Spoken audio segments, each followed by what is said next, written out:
6ാം ക്ലാസ്സുകാരിയായ ഒരു മകൾ എന്നോട് ചോദിച്ചൊരു ചോദ്യമുണ്ട്. സാറേ, ഞാൻ അനാഥയായി, 6ാം ക്ലാസ്സിൽ പഠിക്കുന്ന പെൺകുട്ടി, ഈ നാട്ടിൽ ഇതുപോലെ എന്നെ പോലെ ഒരു അനാഥ ഉണ്ടാവില്ല എന്ന് സാറിന് ഉറപ്പ് പറയാൻ പറ്റുമെന്നാണ് ചോദിച്ചത്. എന്താ ഉറപ്പാ കൊടുക്കുന്നത്? നമ്മുടെ ചങ്ക് പറഞ്ഞു പോകുന്ന ചോദ്യമാണ് ആ കുഞ്ഞ് ചോദിച്ചത്. എന്റെ മനസ്സിൽ ഇപ്പോഴും ആ കുഞ്ഞിന്റെ മുഖമുണ്ട്. നമുക്ക് പരിഹാരം ഉണ്ടാക്കണ്ടേ? ഹാങ്ങിങ് ഫെൻസിങ്, കിടങ്ങുകൾ, റെയിൽ ഗാർഡ്, നിരവധി മെത്തേഡുണ്ട്. പക്ഷേ നിങ്ങൾ സങ്കടം വരും. ഞങ്ങൾ നിയമസഭയിൽ കണക്ക് കാണിച്ചു. കഴിഞ്ഞ 4 കൊല്ലമായിട്ട് ഈ സർക്കാർ ഈ പരമ്പരാഗതമായ രീതിയിലുള്ള പ്രതിരോധ സംവിധാനങ്ങൾക്ക് 1 രൂപ മാറ്റിവെച്ചിട്ടില്ല. 1 രൂപ ചെലവഴിച്ചിട്ടില്ല. മാറ്റിവെച്ചിട്ടുണ്ട്, മാറ്റിവെച്ച് അവിടെ കിടക്കും. 1 രൂപ ചെലവഴിച്ചിട്ടില്ല. 1 രൂപ. പിന്നെ എങ്ങനെയാണ്? എന്നിട്ട് ഈ മലയോരത്തെ ജനങ്ങളെ വിധിക്ക് വിട്ടു കൊടുത്തിരിക്കുകയാണ്.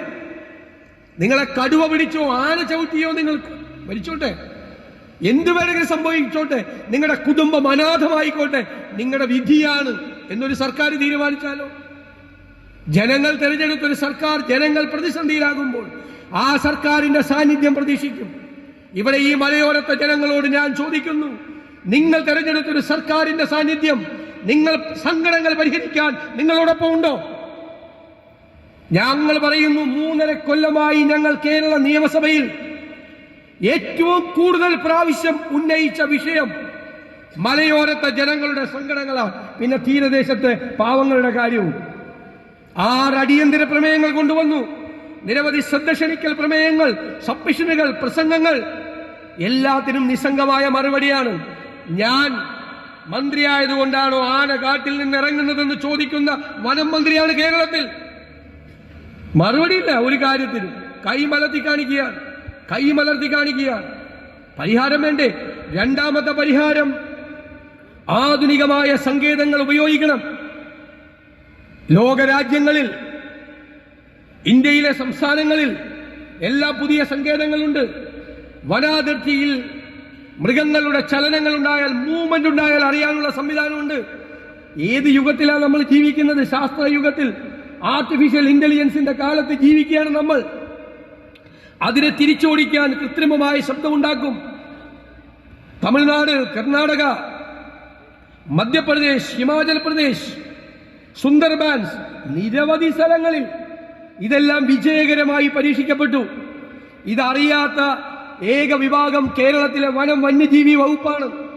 അവരിതിനെ കുറിച്ചൊന്നും ഇതുവരെ ചിന്തിച്ചിട്ട് പോലുമില്ല. പരിഹാരം ഉണ്ടാക്കണ്ടേ നമുക്ക്? ഞങ്ങൾ വനസംരക്ഷണത്തിന് 100% അനുകൂലം. ഞങ്ങൾ വനസംരക്ഷണത്തിനെതിരല്ല. UDFന് വളരെ കൃത്യമായ നിലപാടുണ്ട്. പക്ഷേ കേരളത്തിന്റെ ഭൂവിസ്തൃതിയുടെ 29.1% വനമാണ്. ദേശീയ ശരാശരിയേക്കാൾ കൂടുതലാണ് വനം. ഇവിടെ കേരളം രാജ്യത്തെ ഏറ്റവും ജനസാന്ദ്രതയുള്ള സംസ്ഥാനം കൂടിയാണ്.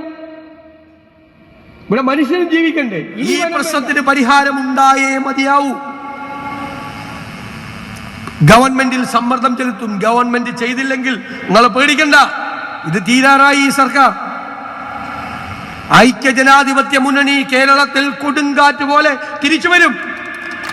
ഞങ്ങൾ ആ വാക്കുകൂടി പറയാനാണ് വന്നത്.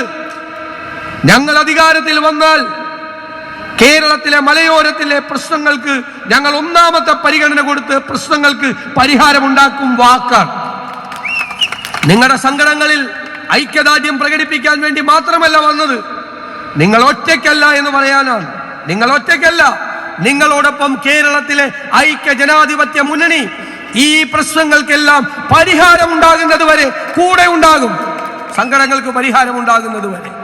ഇത് പിണറായി വിജയൻ പണ്ട് തന്ന വാക്ക്, അത് പഴയ ചാക്കിന്റെ വിലയുള്ള വാക്കല്ല. UDFന്റെ മുഴുവൻ നേതാക്കൾക്കും വേണ്ടി അവരെ പ്രതിനിധാനം ചെയ്തുകൊണ്ട് ഞങ്ങൾ നിങ്ങൾക്ക് തരുന്ന വാക്കാണ്. ഇതിന് പരിഹാരം ഉണ്ടാക്കുക തന്നെ ചെയ്യും.